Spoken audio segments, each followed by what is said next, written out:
Yeah, so I thought we could talk about the men's group and yeah, just like maybe a little bit what your experience has been. But maybe for this part, you can just ask me a question of like, yeah, like how we got to the men's group, and maybe we can have a little bit of dialogue on that to see if we can make that feel natural. All right. So nice to meet you, Peter. Yeah, Silly. man. Well, Yeah. I'd love to hear a little bit about like the origin of the men's group and how it came to be and why you felt called to do it. Yeah. So like the men's group for me started when I was working in aerospace and I was finding my way that I was going to be transitioning careers that I needed a change. And so I only applied to one school and I got in, which was I applied at Regis University and I got into that counseling program. And then you're an educator yourself, and so you know that sometimes we enter these professions and these educational areas where, as a man, we're a minority in the space, Mm. right? Just that's just what the profession generally attracts is more females. And so what I noticed was, it started to feel like, my thoughts in the classroom were different. The things I wanted to share were different. Sometimes you were identified like you were speaking on behalf of all men in the Mm. space, which is, can happen to different folks of different identities.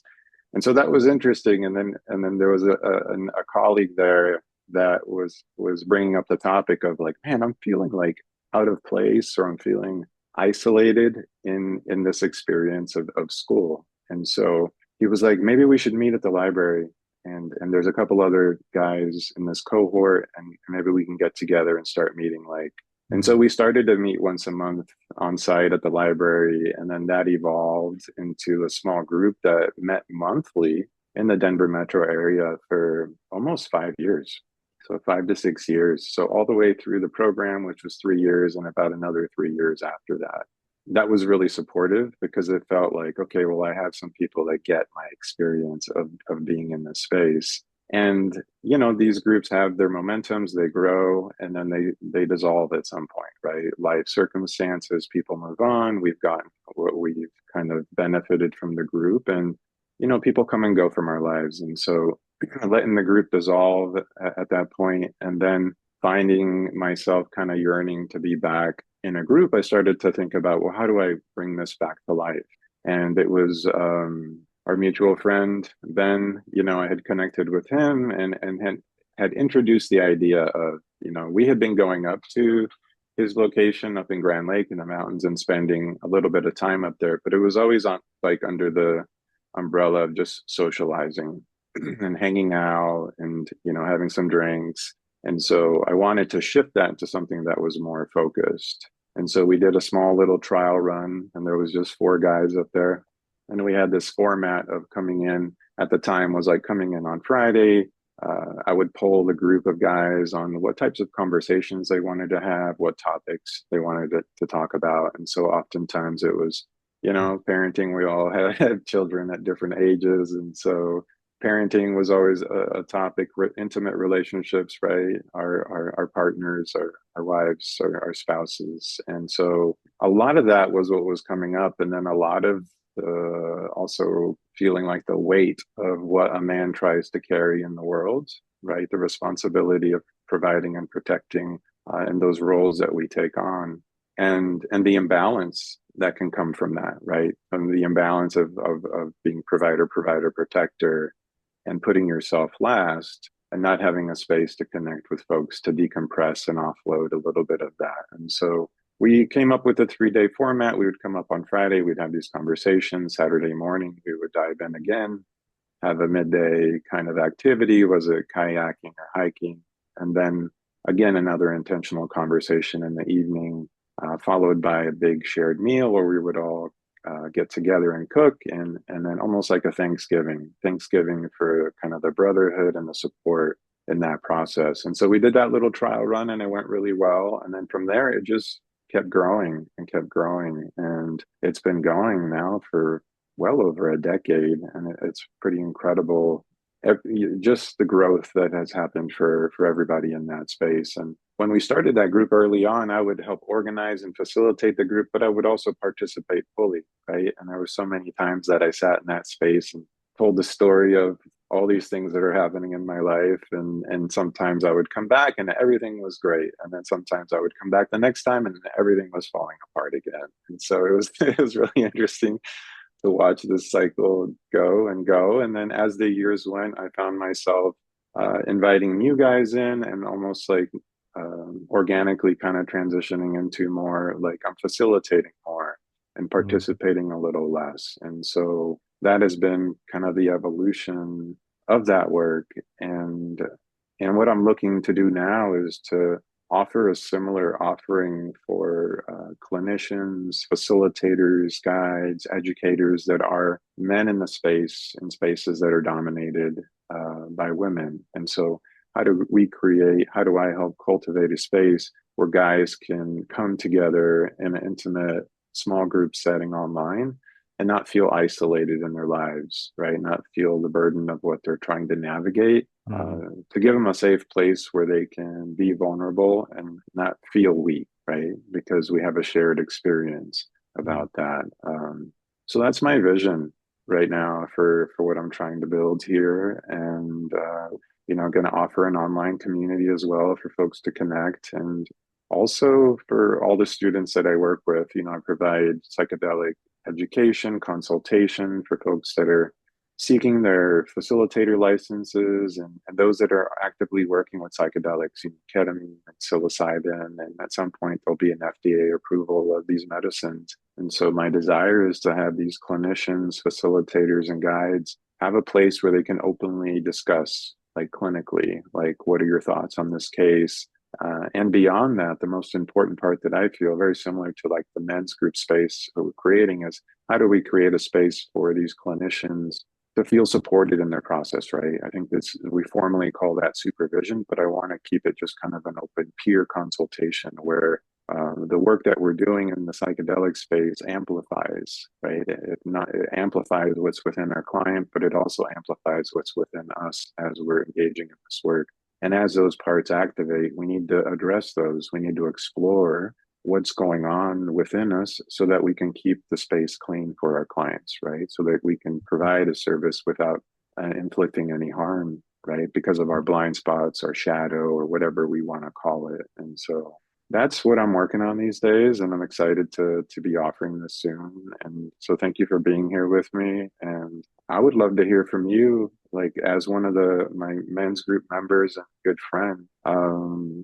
What has been your experience? Like, what have you been like? How have you benefited in your life from being connected to a group of like-minded, supportive men? It's really great to hear about the origins of the men's group because I feel like as a man in the education space, in kind of that healer space, where it is dominated by women. I like to think of myself as a pretty social and conscious and connected person. And so, as an educator, I definitely am connected to a lot of people. I'm connected to a lot of professionals. I'm connected to, living where I live. I'm just connected to so many people. And in that kind of social environment, I used to think of myself as pretty well connected and well supported.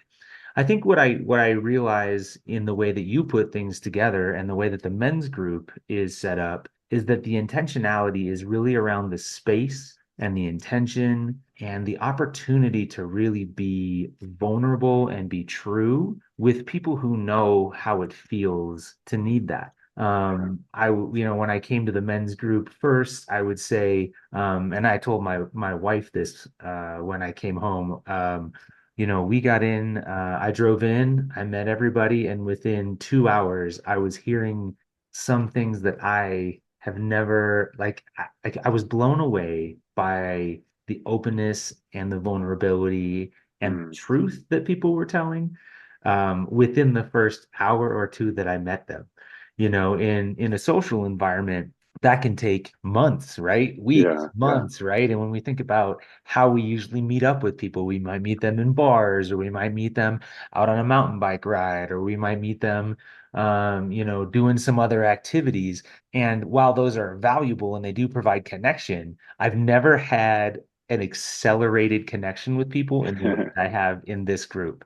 Yeah. And to be honest, I was a little taken aback by it. I don't think I was ready to be that vulnerable so quickly, but it just felt right. And Yeah. so the story of how it came together and why it came together makes a lot more sense to me in how it is set up, who you gather, who you invite into the group, how you facilitate the structure of the conversations is magical, truly. Mm.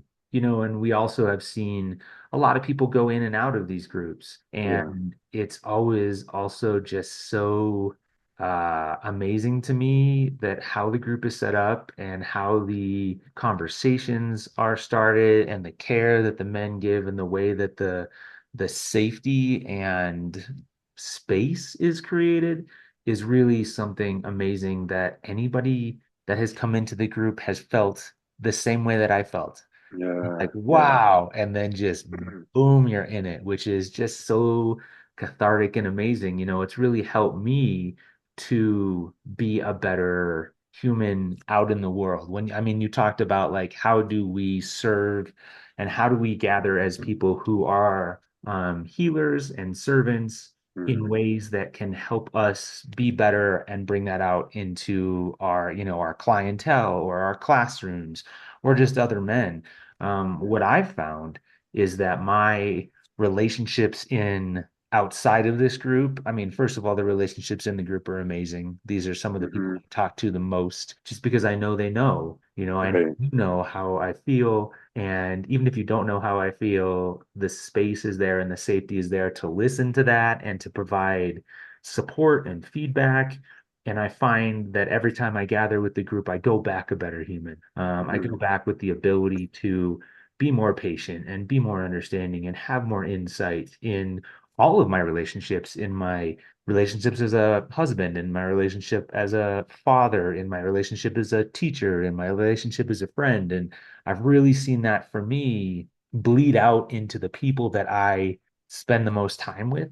And my relationships there have deepened because of the ways that I've been able to better understand myself, but Mm. also better understand the way that men's relationships can be, Hmm. being a middle-aged man, I definitely grew up with a lot of tropes around like how you feel and how you express emotion and the ways Yeah. that we have been taught to bottle it up or stick Yeah. it out or store it till it bursts essentially, right? I was gonna ask you, like, what do you think is the one thing that gets stuffed down the most if you were to Um, think about the group? I would say that I think that the thing that I feel for me, and I can't speak for everyone, but the Yeah. thing Yeah. that for me is stuffed down the most is the true processing of feelings and of who and how we function as humans in the world. Like Mm. you spoke a little bit about emotions and intimate relationships, and I feel like those are the things we often show up for, Yeah. and do our best to be the best man that we can in our world. And other men understand that. Yeah. And it's hard a lot of times to process that. I mean, even alone, like I always thought I was a pretty good processor alone, journaling Yeah. or just like sitting and thinking, right? But when you have another human who has that emotional aptitude and who has the structure and we have created the time and the space to do that, there's Yeah. no better mirror, I think, oftentimes to your own emotions than and your own struggles and your own understandings and your own perspective than through understanding others. And Right. I can't say that I do that anywhere else in my life to that depth. Yeah, that brings me to like the presence, right? So the presence that we're able to provide somebody else. And so on these retreats, whether it's we're having a meeting online or we're meeting in person over multiple days, what Hmm. I find is like it's such a dedicated time, right? So the intention of one, like dedicating time to meet with others online or dedicating time to travel somewhere and be somewhere in person, is that we get to put aside our lives for a moment, right? Mm, We get to say, I'm going to put my phone away. I'm here with this person, and this person is the more presence, the more safety, the more stillness I can provide for this person that I'm having a conversation with just softens these defenses, and then we feel like, wow, like I'm having a conversation with Peder, and he's just like eye to eye with me, right? He knows when to connect, he knows when to lean back and give me a little space. He knows my pace of letting these things out, right? So you're not pushing, but you're holding and guiding gently. mm, And that is really hard to find in day to day, right? mm, And it's because there isn't space for that in day to day. And so I think that's where this like intention of coming into the group. I like what you said when you came in the first time to the group, how you were like, whoa, like what is happening in the space, right?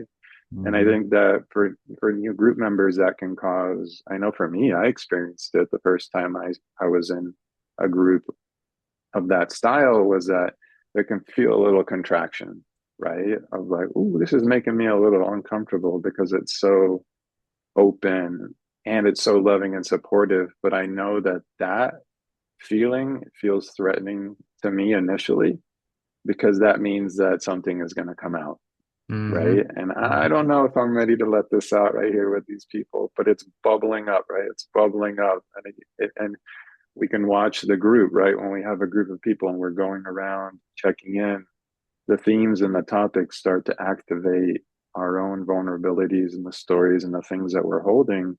And there's been times in the men's group where we've had individuals that just came up for one session, right? Like I had a good friend that was living in Colorado for a couple of years, and he came up for one session. And of all the people, he's the one that flipped the kayak in the lake, and just magically on flat water. So that was very skillful. It was incredibly funny. But I've known this guy for since high school, and I'm 51 now, right? And so I've known him since high school, and I always knew that he had a hard home life, that there were things that he were not shared, that were not spoken, but that were felt in the tone when we rarely did I ever enter his home, but when I did, I could tell that something wasn't right. And he came up, unloaded some things I had never even heard him speak. And to see him connect with those memories and emotions and just like drop them right there on the floor for others to hold was like something I'll never forget, you know? And that was 2 days. I was just a little quick 2 day visit where all of that came pouring out. And I think that's the power of these groups. And you know, we have the opportunity now in Colorado to amplify these experiences with the use of psilocybin, right? Psilocybin being legal in Colorado. And that's a beautiful addition to this men's work. And also, I think from what I've seen, it's powerful both ways, right? You don't need like the medicine is the group, right? The medicine is the presence. The medicine is to some degree this unconditional love that you feel from this other man that is there to hold you in your process. And we do this willingly because we know that in 10 minutes later it may be my turn to mm. share something, and somebody else is going to meet me in that way, so yeah, well, thanks for sharing that. Thanks for sharing your Absolutely. reflections. Yeah, yeah. Is there anything else that comes to mind around the group or? It's just such a safe place, right? And I think that, I would say that we have seen also like people who don't want to share, or who need to step back a little bit, right? It's not a pressure-filled group, right? I think that Right.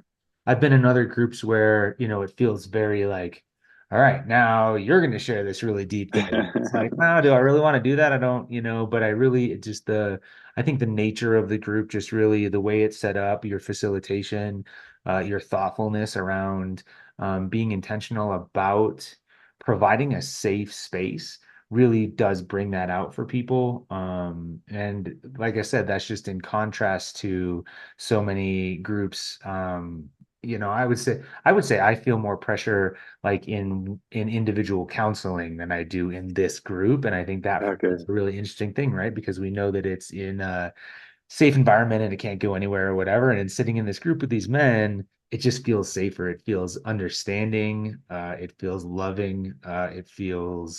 It just feels soft in a way that we just, again, as men in this world right now, we don't get to um, nurture, I think, the softness and the connection that we really need to have a balance in our life.